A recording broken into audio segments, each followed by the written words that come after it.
లోని జరిపిన తవ్వకాల్లో 9వ శతాబ్దపు పురాతన శివలింగం బయటపడింది.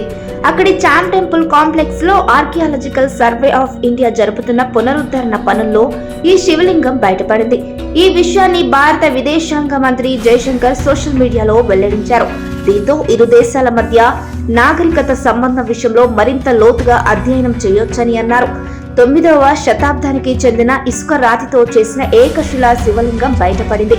మైసన్ లోని చామ్ టెంపుల్ కాంప్లెక్స్ లో పనిచేస్తున్న archaeological survey of India team కి అభినందనలు. 2011లో నేను అక్కడ పర్యటన చేశాను. ఆ జ్ఞాపకాలు నాకు గుర్తొస్తున్నాయని జయశంకర్ ట్వీట్ చేశారు.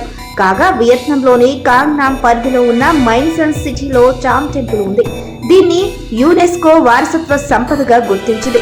కింగ్ ఇంద్రవర్మన్ II కాలంలో ఈ దేవాలయాన్ని నిర్మించారు. ఆయన బౌద్ధ మతాన్ని బాగా ప్రచారం చేయగా బౌద్ధంతో పాటు హిందూ మతం కూడా అప్పట్లో వియత్నాంలో ఉన్నట్లు ఈ శివలింగం ద్వారా తెలుస్తుందని సర్వే అధికారులు చెబుతున్నారు. ఇక ఈ దేవస్థానంలో ఇంతకు ముందు కూడా 6 శివలింగాలను గుర్తించామని, అయితే వాటన్నిటికంటే ఇది చాలా అద్భుతమైందని తెలిపారు. అంతేకాదు ఏకశిలతో ఈ శివలింగం తయారైంది.